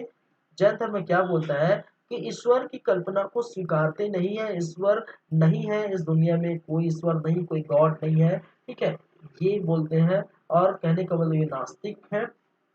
अगर कुछ समय के लिए आप ये सोच ले, मुझे ये मानने के लिए मजबूर कर दे कि ईश्वर होते हैं, ठीक है, ईश्वर है, उनकी अस्तित्व है, तो मैं थोड़ी देर के लिए मान लूं कि उनकी अस्तित्व है, लेकिन अगर उसकी अस्तित्व होगी तो उनका जो स्थान होगा वो तीर्थंकर के बाद ही होगा। प्रायोरिटी मैं तीर्थंकर को दूंगा। ठीक है, उनके बाद अगर ईश्वर की बात आप करते हैं तो उनकी उनकी है, अदरवाइज तो ईश्वर है। ठीक है, समझ रहे हैं मेरी बात। ठीक है, चलिए, तो कहने का मतलब यदि यदि यदि ईश्वर है, यदि ईश्वर है, तो उनका स्थान जो है तीर्थंकर के बाद है। किसके बाद है? तीर्थंकर के बाद है। और तीर्थंकर का मतलब समझते हैं? जाहिर सी बात है, जो जैन धर्म के सबसे बड़े महागुरु हैं, जैन धर्म के सबसे बड़े जो है धर्म गुरु है, उसको हम किस नाम से जानते हैं? तीर्थंकर। जो पद प्रदर्शक है, पथ दिखाने वाले हैं, रास्ता दिखाने वाला है। ठीक है, चलिए, तो ये है अनिश्वरवादी सिद्धांत। उसी के साथ पुनर्जन्मवादी सिद्धांत। ठीक है, क्या है? पुनर्जन्मवादी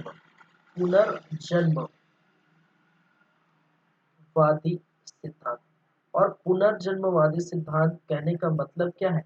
क्या ये पुनर्जन्म को मानते थे? हाँ भाई, बिल्कुल, जाहिर सी बात है। ठीक है, ये पुनर्जन्म की को मानते थे। जैन धर्म पुनर्जन्म की कल्पना को स्वीकारते थे। ठीक है, जैन धर्म पुनर्जन्म पुनर्जन्म की कल्पना को स्वीकारते थे। तो क्या करते थे? स्वीकारते थे। ठीक है, इसका मतलब ये पुनर्जन्मवादी थे। ठीक है, इसका मतलब क्या है? पुनर्जन्मवादी थे। ठीक है, चलिए, और पुनर्जन्म जो होता है, ठीक है, क्या है? जो पुनर्जन्म होता है, ठीक है, और पुनर्जन्म कैसे होता है? ठीक है, तो उसका जो आधार है, पुनर्जन्म का आधार है, वो किसको बताया गया है? वो कर्म फल को बताया गया है। अब लो भाई, ठीक है, पुनर्जन्म होता है तो वो किसको बताया है? कर्म फल को बताया गया है, उसका आधार। ठीक है, किस आधार पर आपको पुनर्जन्म मिलेगा? ठीक है, आपके कर्म फल। तो अच्छे कर्म करेंगे तो अच्छा जो पुनर्जन्म जो है, ठीक है, अगले आने जन्म में, ठीक है, आने वाले जो जन्म में आपको एक अच्छा व्यक्ति या अच्छा कोई भी चीज बना के भेजेंगे। ठीक है, बुरे कर्म करते हैं तो ऐसे, ठीक है, बुरी चीज बना के भेजेंगे। ठीक है, आपको बुरा जो है, क्योंकि आत्मा का सिद्धांत है। ठीक है, आत्मा का क्या है? यहाँ पर अनेकात्मवादी है, तो जाहिर सी बात है, ठीक है, आत्मा का सिद्धांत है, पुनर्जन्म का वादी सिद्धांत है, ईश्वर का सिद्धांत नहीं है। ठीक है, चलिए, तो पुनर्जन्म किस आधार पर कहा गया है? कर्मफल। तो अच्छे कर्म करेंगे तो उसी के आधार पर आपको क्या मिलेगा? पुनर्जन्म मिलेगी। ऐसी बातें कहाँ कही गई है? ठीक है, कहाँ कही गई है भाई? जैन धर्म में। तो बेसिकली आप क्या याद रखिए? ठीक है, बेसिकली आपको क्या याद रखनी है? आत्मा के सिद्धांत को मानते हैं जैन धर्म में, ये याद रखनी है बस। दूसरी बातें, ईश्वर नहीं होते, ये याद रखनी है। तीसरी बातें, ठीक है, पुनर्जन्मवादी सिद्धांत है, ये याद रखिए। बाकी जो है याद रखिए न रखिए, मतलब। चलिए,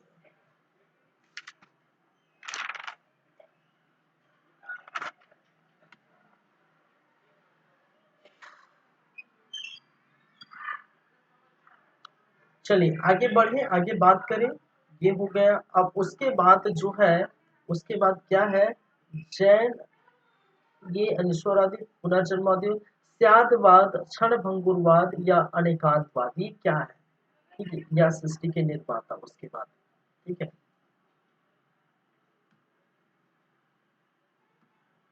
तो अगर मैं कहूं स्यादवाद, मैं कहूं क्षण भंगुरवाद, क्या है? क्षण भंगुरवाद, या मैं कहूं अनेकात्म, कात्म भाई, कांत नहीं है। ठीक है, हम वहां पर देखें अनेक आत्मवाद, अनेकांतमवाद वो अलग है। आत्मा पे हम बात करते हैं, एक से अनेक आत्मा। ठीक है, अनेकात्मवाद है, ये क्या है? अनेकात्मवाद है।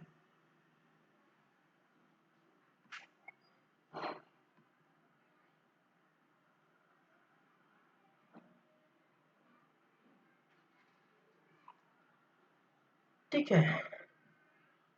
अब देखिए इसका मतलब क्या है, स्यादवाद, क्षणभंगुरवाद या अनेक आत्मवाद। ठीक है, कहा जाता है कि मनुष्य का जो मन है बहुत विचलित है भाई साहब।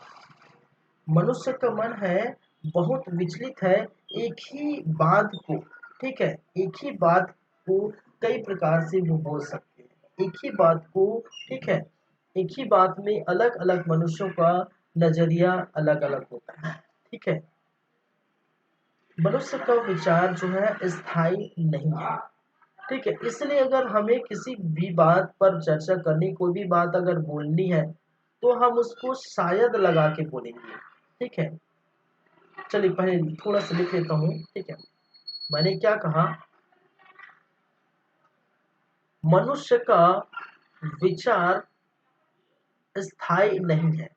ठीक है, क्या है, स्थायी नहीं है। मनुष्य का विचार स्थायी नहीं है, पल पल में विचार बदलते हैं। ठीक है, मनुष्य का विचार, ठीक है, क्या है, पल पल में बदलते हैं, पल पल में बदलते हैं।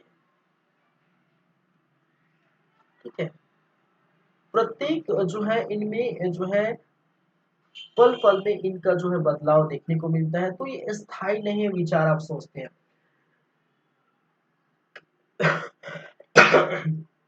सॉरी, जैसे कि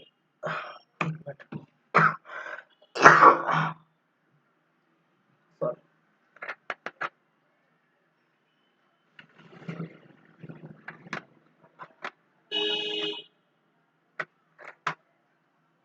जैसे कि एग्जाम्पल की बात करूं तो किसी, अगर बात करूं किसी सिक्के, ठीक है, किसी सिक्के के दो पहलू होते हैं। ठीक है, किसी सिक्के के दो पहलू होते हैं, एक जो है होता है हेड होता है, दूसरा टेल होता है।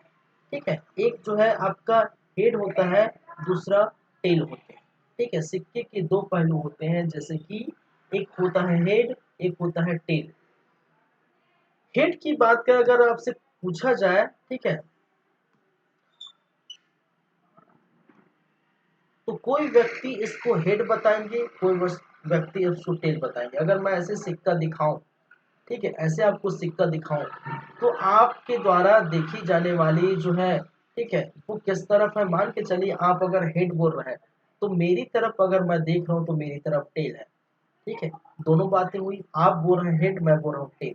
ठीक है, अगर मैं बात करूं, अगर एक गिलास है, ठीक है, ये गिलास है और गिलास में क्या है, पानी भरा हुआ है, क्या हुआ है, पानी भरा हुआ है, तो आप क्या बोलेंगे, ठीक है, आप क्या बोलेंगे कि आप ये बोलेंगे कि इसमें आधा पानी भरा हुआ है, गिलास में आधा पानी भरा है। अगर मैं उसी बात को बोलता हूँ कि गिलास में आधा पानी खाली है, दोनों का मतलब एक है। ठीक है, दोनों की बातें एक ही, दोनों के नजरिए जो है, ठीक है, बातें अलग अलग है। ठीक है तो एक ही, ये भी सिक्का, ठीक है, हेड भी है टेल भी है, लेकिन दोनों की बातें क्या है, अलग अलग है। ठीक है, बात तो वही ना, हेड भी है सिक्का, टेल भी है, बातें अलग अलग है। ठीक है, कहने का तात्पर्य अलग है। ठीक है, ये याद रखिए। तो मनुष्य का विचार यहाँ पर देखिए, मैं अपने हिसाब से एग्जांपल बताया, याद रखिए। ठीक है, मनुष्य का विचार यहाँ पर स्थायी नहीं है, पल पल में बदलता रहता है। मनुष्य का विचार पल पल में बदलता रहता है। ठीक है, वो कभी भी स्थायी नहीं है। इसलिए कभी भी कोई बात अगर आप करनी है, ठीक है, कभी भी आप अगर बात करेंगे तो वो आप क्या करेंगे, ठीक है, हमेशा जो बात करेंगे तो वो आप शायद लगा कर करेंगे। ठीक है, और शायद से, ठीक है, ये उत्पन्न हुआ है शायद। ठीक है, क्या लगा कर करेंगे, शायद, शायद, शायद ये है, शायद वो यहाँ जा रहा होगा, शायद वो ऐसा कर रहा होगा, शायद वो उससे बात कर रहा होगा, शायद ये पानी है, शायद ये जल, जो भी है। ठीक है, तो इस प्रकार से आप, ठीक है, और कहा गया है जैसे कि, ठीक है, जैसे कि कहा गया है कि एक सेंटेंस लिखा हुआ है नहीं है, ये सब शायद लगा के, क्या शायद है। ठीक है, अगर हम पूरा लिखूं तो इसको हम क्या लिख सकते हैं, ठीक है, जैसे कि शायद है, ठीक है, जैसे कि शायद है, शायद नहीं है, ठीक है, शायद है, शायद है या नहीं है। इस तरह से आप सेंटेंस लिखेंगे, ठीक है, इस तरह से आप सेंटेंस लिखेंगे। इस तरह से जब बातें करेंगे तब हम क्या कर सकते हैं, तब कह सकते हैं, ठीक है, तब ये सही है। क्योंकि हमेशा हम क्या लिखेंगे, क्या लगा के, शायद लगा के लिखेंगे, और शायद लिखेंगे इसका मतलब क्या है, ठीक है, तब ये सही है। क्योंकि विचार स्थायी नहीं है, पल पल में बदलते रहते हैं। अब देखिए जब पल पल में बदलते हैं, ठीक है, इसका देखिए यहाँ शायदवाद इसलिए नाम रखा गया है क्योंकि हम शायद लगा के बात करते हैं, इसलिए शायदवाद जो है कहा गया है। पल पल में जब बात बदलते हैं, पल पल में जब जो है चीजें बदलती हैं, तो उसको हम किस नाम से जानते हैं, क्षण भंगुरवाद। क्या है, किस नाम से जानते हैं, क्षण भंगुर। एक एक टाइम में आप ये बोल रहे हैं, दूसरे टाइम में ये बोल रहे हैं, ठीक है, क्षण भंगुरवाद, भंगुरवाद, इसलिए इसको क्या बोलते हैं, क्षण भंगुरवाद। थोड़ी थोड़ी देर में, पल पल में जो है आपकी बातें बदलती रहती है, क्षण क्षण में, पल पल में, ठीक है, इसको हम क्या बोलते हैं, क्षण भंगुरवाद, इसलिए इसका नाम भी क्षण भंगुरवाद है। अनेकात्मवाद, अनेकात्मवाद मतलब एक से अधिक जो है, ठीक है, विचारधारा। अनेकात्मवाद कहने का मतलब है कि एक से अधिक विचारधारा। तो विचारधारा मेरी जो है अलग है, आपका अलग है। एक से अधिक विचारधारा, अगर एक से अधिक विचारधारा है इसका मतलब क्या है, इसका मतलब क्या है, वो है अनेकात्मवाद है। और जब पल पल में कोई चीज बदलती है, तब उसके क्षण क्षण क्षण में कोई चीज बदलती है, तो क्षण भंगुरवाद। अगर हम उस चीज को शायद लगा के यूज करते हैं, तो उसको हम क्या करते हैं, शायद। इसलिए इसका नाम क्या पड़ा है सभी, या फिर इसको शायदवाद बोलते हैं, या इसको क्षण भंगुरवाद बोलते हैं, या इसको अनेकात्मवाद बोलते हैं। कोई तीनों बोल लीजिए, तीनों का मतलब एक ही है, ठीक है। एग्जाम में अगर शायदवाद आएगा तो भी मतलब वही है, क्षण भंगुरवाद आएगा तो भी मतलब वही है, और अनेकात्मवाद आएगा तो भी मतलब वही है, ठीक है। तो समझ गए ना, अनेकात्मवाद मतलब एक से अधिक विचारधारा हो सकते हैं, क्षण भंगुरवाद मतलब क्षण क्षण में आपकी विचार बदलती रहती है। इसलिए हमेशा आप किसी भी चीज को, किसी भी कोई भी चीज ऐसा बोलते हैं तो हमेशा उसको शायद लगा कर बोलिए, और शायद लगाने से शायद हो सकता है, शायद नहीं हो सकता, तो शायद लगा के बात करेंगे तो ठीक है, तो ये आपके लिए सही होगा बेटा, क्योंकि विचार आपके पल पल में बदलते हैं, ठीक है। चलिए, ये कहा गया है जैन धर्म में। तो जैन धर्म की ये बातें हो गई। अब जो बातें बाकी है, ठीक है, वो है क्या है, सृष्टि के निर्माता, ठीक है, क्या है, सृष्टि के निर्माता।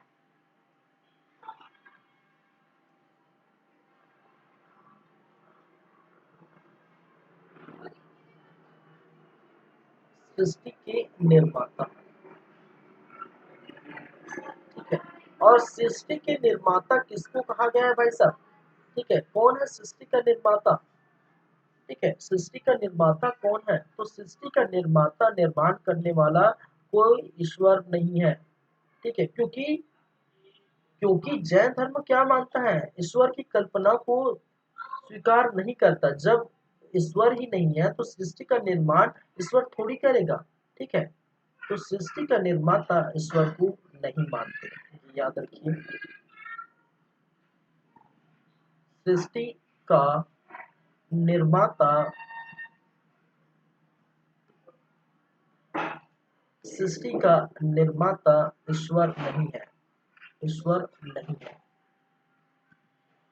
क्योंकि जैन धर्म क्या बोलता है, अनिश्वरवादी है। जैन धर्म क्या है, अनिश्वरवादी है। अब जब अनिश्वरवादी कहने का मतलब, जब ईश्वर ही नहीं है तो सृष्टि का निर्माता ईश्वर हो ही नहीं सकता, जाहिर सी बात है, ये मानते हैं, पहली बात। दूसरी बात, सृष्टि का निर्माता कहा गया है, सृष्टि का निर्माण कई वर्षों पहले हुआ है, ठीक है। और सृष्टि का जो निर्माण है वो 6 द्रवों से मिलकर बना है, 6 द्रवों से मिलकर बना है। कहा गया है सृष्टि का निर्माण किससे मिलकर बना है? 6 द्रवों से मिलकर बना है। वो है जीव, दूसरा है अजीव, ठीक है, थर्ड है धर्म अधर्म, धर्म अधर्म, फोर्थ है आकाश, फिफ्थ है काल, और सिक्स है उद्गल। क्या है? उद्गल, ठीक है। उद्गल कहने का मतलब भौतिक पदार्थ, ठीक है। क्या है? भौतिक पदार्थ। और कहा गया है कि सृष्टि शाश्वत सत्य है। क्या कहा गया है? सृष्टि शाश्वत सत्य है, शाश्वत सत्य है, जो कभी समाप्त नहीं होगी, जो कभी समाप्त नहीं होगा, ठीक है, समाप्त नहीं होगा, जो कभी डिस्ट्रॉय नहीं होगा, ठीक है। सृष्टि क्या है? सृष्टि शाश्वत सत्य है, जो कभी भी समाप्त नहीं होगा, कभी भी डिस्ट्रॉय नहीं होगा, क्योंकि सृष्टि का जो निर्माण हुआ है ऐसे जो है 6 द्रवों से मिलकर हुआ है, और इसका निर्माण किसी ईश्वर में नहीं किया, क्योंकि वो क्या थे? जैन धर्म क्या है? जैन धर्म क्या है? जैन धर्म जो है अनिश्वरवादी है, अनिश्वरवादी सिद्धांत रखते हैं। तो सृष्टि का निर्माण जो है वो ईश्वर ने नहीं किया, 6 द्रवों से मिलकर बना है, और वो अनंत काल से जो है बना है, कई लाखों साल पहले बना है, और इस सृष्टि कभी भी समाप्त नहीं होगी। तो जीव आजीव धर्म अधर आकाश काल पुद्गल ये 6 द्रव हैं जिससे सृष्टि का निर्माण हुआ है, ऐसा जैन धर्म मानते हैं। ठीक है, क्लियर है मेरी बातें? चलिए, तो लगभग यहाँ से लगभग सारी चीजें हम देख चुके। जो बच गया है वो जैन साहित्य है और जैन संगीति, ठीक है, जैन संगीति और जैन साहित्य, ठीक है। तो थोड़ा से हम बात करेंगे जो है जब इसके बाद हम देखेंगे बौद्ध धर्म, ठीक है। लेकिन उसके पहले हम थोड़ा से जैन साहित्य और जैन संगीत देखेंगे, उसके बाद बौद्ध धर्म स्टार्ट करेंगे, ठीक है। लेकिन कहानी आज की जो है हम यहीं पर रखेंगे, ठीक है। आज की बातें, आज की कहानी यहीं पर रखेंगे, और नेक्स्ट क्लास में हम स्टार्ट करेंगे जो है बौद्ध धर्म, ठीक है। और बौद्ध धर्म स्टार्ट करेंगे, लेकिन वहां पर आप देखने को मिलेगा कुछ समय के लिए जैन धर्म की थोड़ी सी बातें हम कर लेंगे, ठीक है। तो जैन संगीति बची हुई थी उसकी हम बातें कर लेंगे, और जैन साहित्य जो, तो टोटल बोल सकते हैं 20 मिनट का जो टॉपिक रहेगा, 20-25 मिनट, आधा घंटा खींच सकते हैं, बोल सकते हैं आधा घंटा मान के चलिए, ठीक है। आधा घंटा का टॉपिक वो रहेगा, और 1 घंटा जो है वो हम बौद्ध धर्म की बातें करेंगे, ठीक है। चलिए, तो जैसे ही 2 क्लास उसका हुआ, 2-3 क्लास ये होगा, तो टोटल 5 क्लास में ये हो जाएगा, ठीक है। आई थिंक 5 क्लास में ये टोटल हो जाएगा। चलिए, जैन और बौद्ध दोनों मिला के, ठीक है।